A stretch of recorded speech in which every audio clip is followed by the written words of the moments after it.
Should we just start?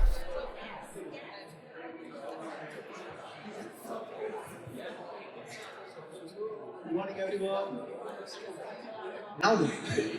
Morning, everyone. Thank you very much for coming. We'll make a start. We were waiting for the clock, so it might still happen just as I start. Thank you very much for coming to our launch.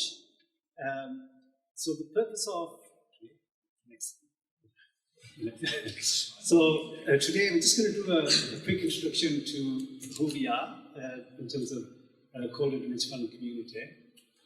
We've got some fantastic speakers lined up for you to share their experience and hopefully inspire you to make some changes well in your organizations. The idea is hopefully to make those changes across Corderdale, and finally we'll end up with hopefully a pledge that you guys can make for your organization. So speak up. Sorry. Is that better? Okay, a bit closer. Okay. So those of you who've been involved in dementia-related stuff would have heard of Dementia Action Alliance. So we had those about 10 years ago. And then the idea of the Dementia Action Alliance was to help businesses and local organizations become dementia friendly. But unfortunately, they disappeared about 5-10 years ago.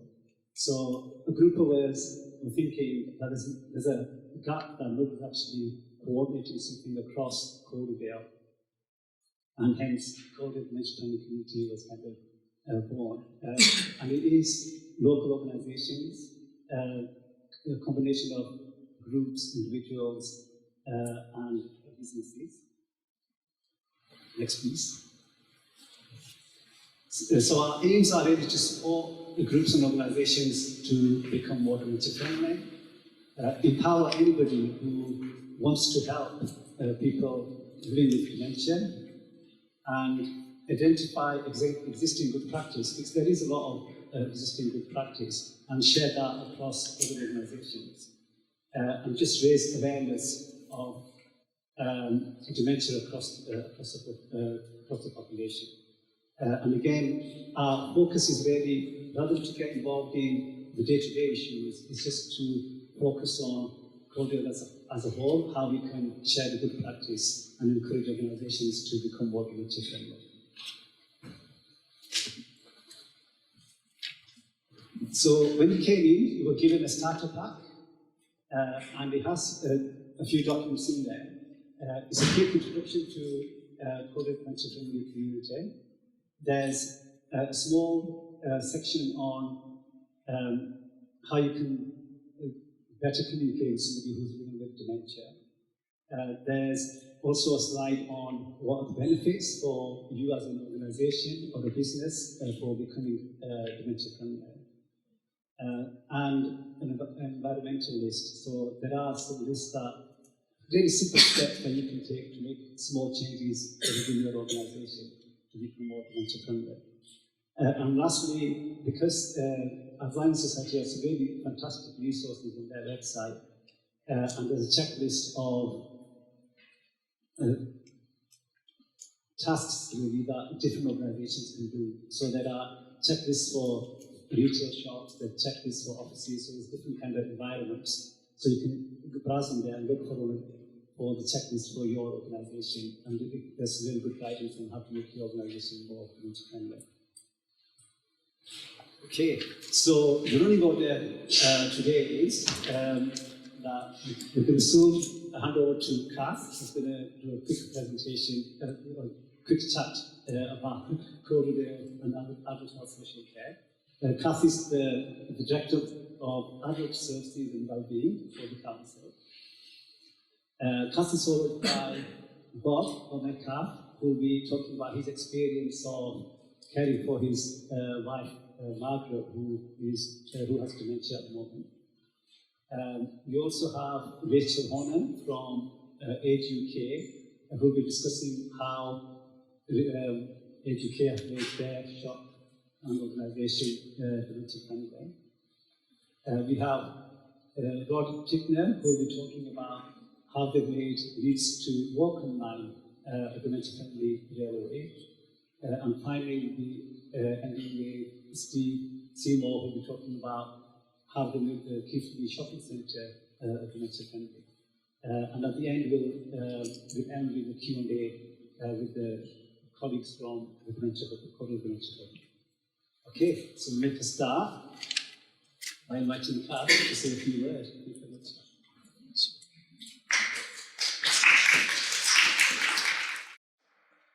Thanks, Shabir. Can you hear me okay? Yeah. So thanks. And as Shabir said, my name is Kath O'Malley, and I'm the Director of Adult Services and Wellbeing for Calderdale Council. So what that means really is that I'm the accountable officer, and it's a real privilege to hold that position. And it's really about my duty really is kind of about delivering our duties to people who have older people living with dementia, people with mental health problems, learning disabilities, physical disabilities. So anybody who's got a need in that way, we've got a duty to meet people's needs, and either directly as a council or we commission various organisations and providers to provide care and support. One of the key duties under legislation is around prevention, and where we've got a duty as a council to promote people's well-being, and that's really, really important. So how that translates in terms of people's lives is really supporting people to live as independently as possible for as long as possible, including people living with dementia, to live in their own homes with their families and their carers for as long as possible and be part of their communities. We've also got key duties and responsibilities to ensure people's safety, so under safeguarding, which is particularly important, and I'll tell you why shortly.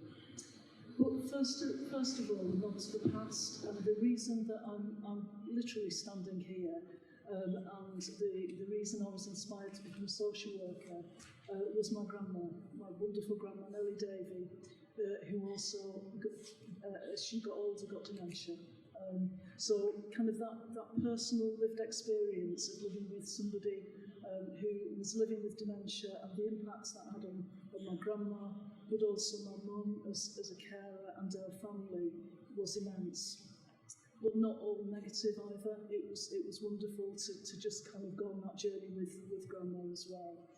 And Grandma was a local businesswoman, and last night when I was reflecting on the importance of local businesses in terms of supporting people with dementia and being dementia friendly, I was really thinking about my grandma and how important that was as kind of in the 30s, she had a fish and chip shop in Wigan, and her mum had kind of scrimped and saved saved up to buy her a business or a stake in the business in order to look after her family, but pre-NHS to also look after her sister who had multiple sclerosis. And so she was a real pillar of the community as my grandma and her sister. And she really was at the heart of the community. So in the 30s with massive poverty, etc., you know, she was well known for kind of feeding the local kids and feeding local families for nothing. And she'd be, you know, she never made a profit. She was always giving food away.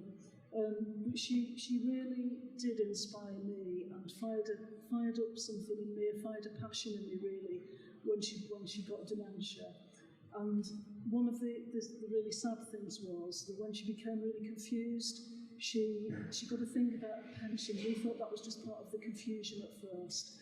And she would go every Tuesday to collect, I remember every Tuesday she would go to collect a pension to the post office, and she'd come back and it would be missing.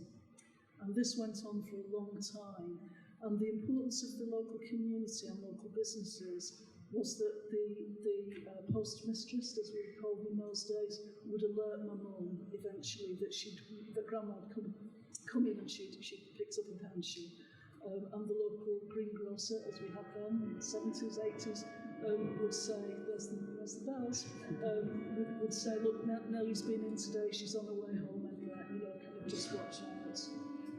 And sadly, we found out that she was being financially exploited and abused. We never found out who, but we had our suspicions. But we were able, because of that intelligence from local businesses and local communities, we were able to keep her safe. So that really made a connection with me around the importance of knowledge, of education, of learning from best practice, and being really dementia friendly. So one of the things, the other thing I was thinking of last night when I was thinking about this was some statistics about social isolation. So one of the things that I'm sure other people who are far better have got far better knowledge than me about this was around social isolation, that people living with dementia can become very socially isolated, and their families and carers can for many reasons. And one of the stats was that 80% of people living with dementia in research have listed shopping as their top hobby, but only 1 in 4, but 1 in 4 have subsequently given up shopping. And again, that will be for loads of reasons, but because the world becomes scarier and scarier, and as people become more and more confused, and they might be feeling then socially excluded rather than included, because that shop might be a scary place. So making sure that our towns, our businesses, our public services are dementia friendly, and make people living with dementia and their families feel included and feel part of society, because I think it's society and the environment that really excludes and can disable people, not the disability or the condition itself. So us as a kind of Calderdale community really embracing dementia friendliness is really, really so important. And of course, you, our business community, are like my grandma, Nellie, at the heart of our communities. So I think just kind of small acts of kindness, small acts of recognition, making people feel, comfortable and included, or recognising that somebody might be confused and not be able to manage their money, or that there's somebody coming in with them who, kind of might be exploiting them, is just so important, because we can all be eyes and ears really in the community. And those small acts of kindness can have such a massive, massive impact on that person and their families and carers. So thanks very much, and thanks for coming. I'm sure you'll have a great morning and lots of really kind of interesting speakers, not least the next one. I don't know if you want to. Thank you. Events that we can enjoy. Because our daughter says, when she hears about all this, she said she's with a better social life than she has. And just would add again to the live musical entertainment at these events, it's so well received. I think music is such an important part, with people that have dementia, Alzheimer's in Margaret's case. So these are just a few examples. There's a lot more. In fact, there's one of the providers, I think it's Home Instead, would produce a guide of all the details of what's happening where in Calderdale, and it's really quite good. There's always, I'm not being complacent at all, because there's always room for more. But that big boost is coming through now on social activists from the pandemic. We need to meet that rise in demand, because I think we need to keep these going. It's really important to us. One other organisation that's been very useful to me as a carer has been, and I know they're on the agenda today, has been H Concern. It's really good. They have premises locally in one shops, which I call in. They provided us with a variety of services, things like cleaning, which I still use, and a wide range of handyman services. One vital service they gave me was back in some time ago now at the start, when they gave me a lot of assistance in completing the attendance allowance form. And thanks to their dedicated, experienced helper, we were successful in receiving the allowance at the higher rate. So it's a real financial help with additional expenses for my wife's care and the extra expenses you do incur, obviously, on this. So It's really, really important to get that. And more recently, thanks to the council staff, Margaret was able to obtain a parking blue badge, which again is extremely, extremely useful to us. And I'm surprised how many times we've used it, because, when we go out together. So I found that being a carer certainly does mean major changes to your lifestyle. Very briefly this morning, I've tried to outline just some of the services and organisations that's assisted us in our journey to live as actively and safely in meeting challenges as my wife's Alzheimer's condition inevitably progresses. And until some cure can be found, more and more people sadly will be diagnosed with dementia. So it's important everybody has a role to play in understanding this awful disease.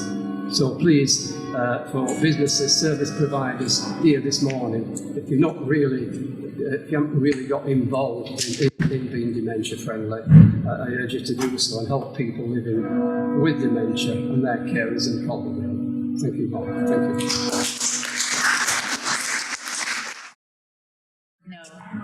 Can you hear me? So my name's Rachel, this is my colleague Carol, and we're from Age UK Calderdale and Kirklees. And we're here today just to discuss some of the things we've done to try and make our organisation more dementia and age friendly. We obviously deal with lots of older people and people living with dementia, and it's trying to reduce the barriers to make our services as accessible as possible. Next page. Help us sleeping. So basically, the introduction. So Age UK, Calderdale and Kirklees, we recognise that becoming more age and dementia friendly is about removing barriers by making services more accessible for all older people. So in summary, these are some of the things we've done to make our buildings and centres more dementia friendly. So we've looked at flooring, looked at the way that we set out things in our centres, what colour carpets we've used. We've not used black carpets. We've looked at the walkways being clear. Dementia friendly seating, and we have a quiet space at the shop in Halifax. Bold and easy to read signage and text. I think we all need that at some stage. Lots of yellow with big black print on it. Mandatory training for staff and volunteers. And we've looked at lots of things about contrasting colours. With everything we do, we look at colours and making sure that there's clear, defined colours contrasting. So Wool Shop. So our shop in Halifax welcomes visitors to come through and buy mobility and living aids, and also find out about all the different services that Age UK offer, and cleaners right through to benefit advice. So we look at, in that shop, we've done a quiet space. At the back there's a space, if anybody comes in and they're a bit overwhelmed and they just need that bit of time out, we can go to the quiet space and just take that time we need.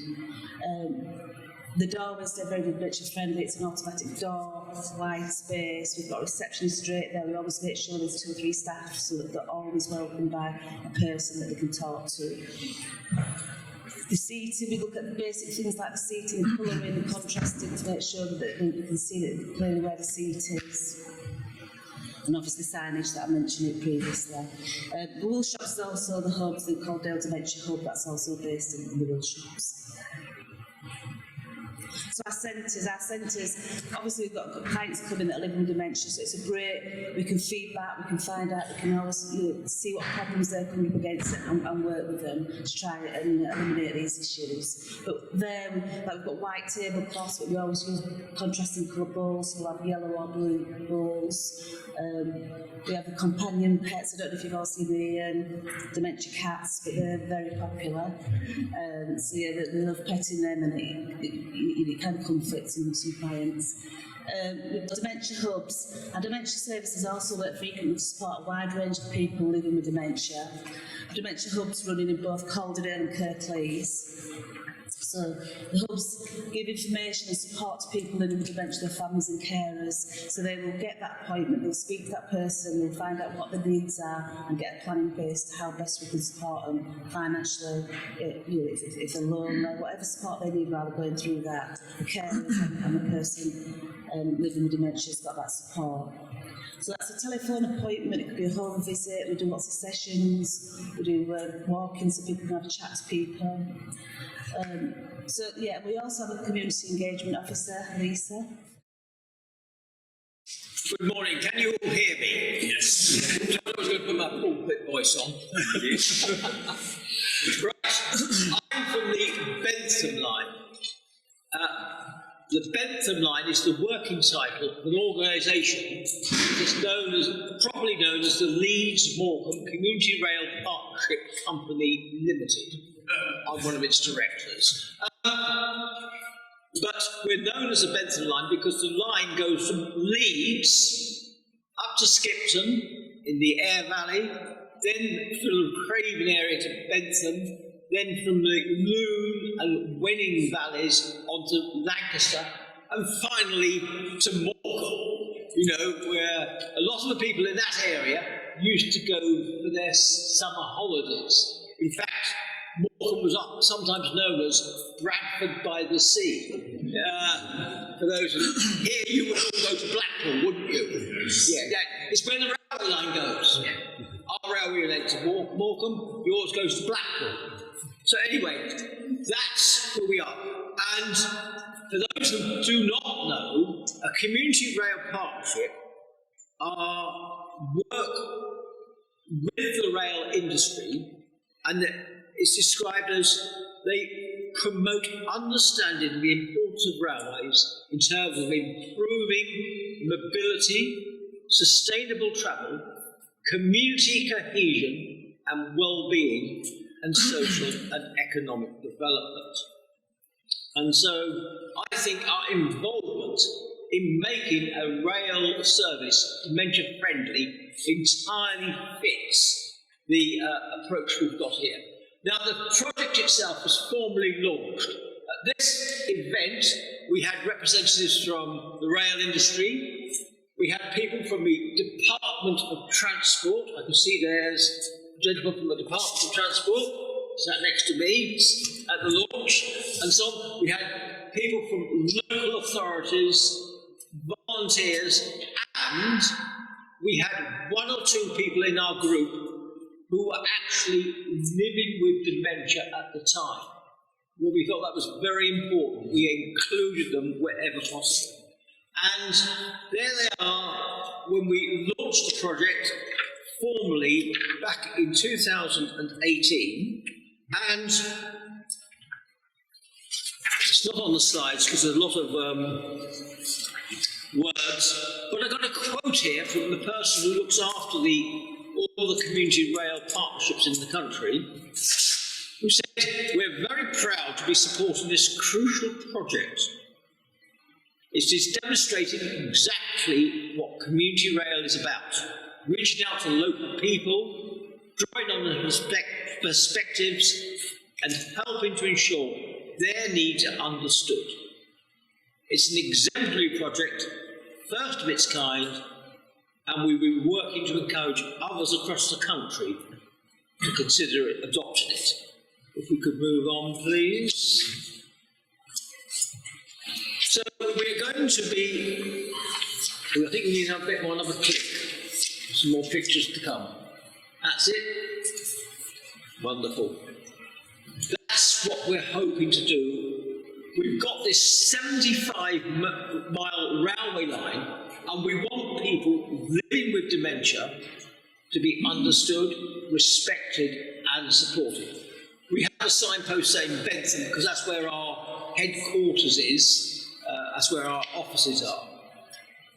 And we do this, next slide please, by three things. One, we increase awareness of dementia with staff, volunteers and other passengers. We do supported journeys, and we help to create a dementia-friendly environment. The speakers and everything have really echoed the improvements that we've seen since we started our journey. And I was talking to Rod when I got here because I didn't realise it was nearly 10 years ago when Dementia Friendly Keithley started. There was Rod, myself and three other ladies. we didn't have this, we had 5 people. But 10 years on, we've moved a long way on. Hearing phrases of awareness, community, they're key to doing it. I was invited to tell you why we did it. It's really easy. It's customer service. It's community.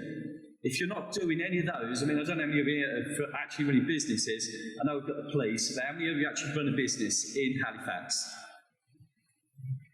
You need more of you in this room. In fact, everybody else is here for a reason. You need more of you in this room. Because without you, this doesn't work. You can have all the rest of it. You won't get it from the government. It comes from you. We did it because we wanted to improve the offer that Keithley had. We wanted to extend that shopping that Bob mentioned. He's wonderful of shopping. So what stops you coming shopping? We made a mistake with our entrance matting. A simple thing, putting new entrance matting down. Architect design, lovely shiny entrance matting. I went down the day it was installed to take a picture of it, and I'm taking a picture and it looks fantastic to me, and this lady comes up and bends my ear, really bends my ear. Is it your fault? Is it your fault I can't come in the shopping centre? Sorry, I don't understand. I can't walk across that. I can't walk across that. It's like a bag of snakes. I thought she'd lost the plot, I've got to be honest. But she hadn't. She hadn't lost the plot. I got back to the office, I looked at my picture. The picture was like this. We have a lovely open sky in our learning centre. The sun on it turned into a bag of snakes. She couldn't walk across it. Hundreds of people can't walk across that matting. I've had to take sections out. It's cost me money to correct an architectural flaw in shopping centres across the UK because they're putting the same crap down.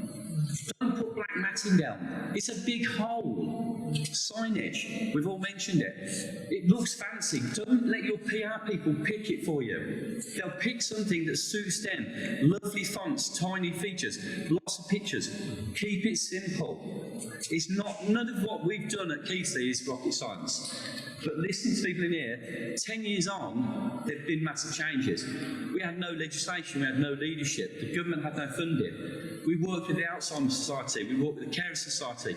All those people came in. We started every other Friday, 2 people on the mouse talking to people. Just talking to them. Rob was there, Sandra, Maggie. People living with dementia. Real people. Oh, can we help you? How can we talk to you about it? Fantastic, thank you very much. Okay, so we're nearly at the end. And this is for you guys now, actually. A call to action, Steve kind of set up for. And it's a simple pledge, really. Nothing too complicated, hopefully. So we would like all organizations, ideally, to sign up to a simple pledge. Those are the kind of 5 things that are on it. So, kind of to develop a simple plan about how your organization or your business will become more dementia friendly.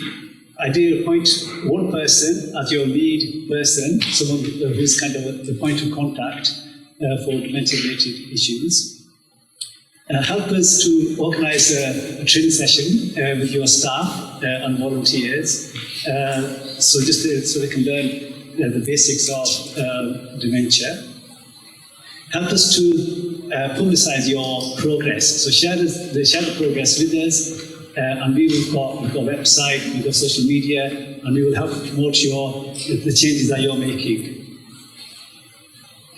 Okay, that's it, I think. We are going to have some people working on with some pledge forms, so please fill those in. Just one last thing. Last one to finish off. I'm trying to multitask and I'm doing pretty well.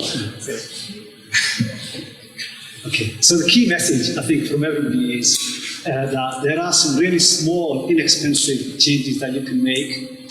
And every organization, we know that businesses are having a difficult time at the moment, but everyone can make small changes and go at your own pace. There's no, it's like a number of speakers have said, it's a journey. You're not going to change anything overnight.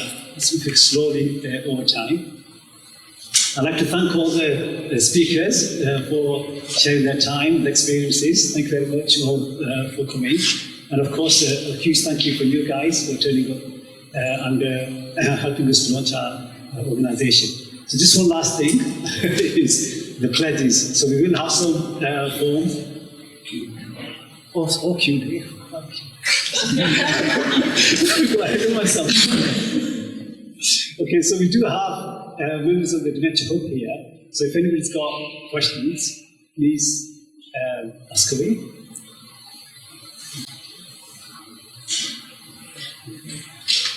Can I ask a question just an outsider? And it's really, I think the name you've picked, Calderdale Dementia Friendly Community, whoever picked it, and it's not really a question as such, you picked a great name because it sounds like a football team.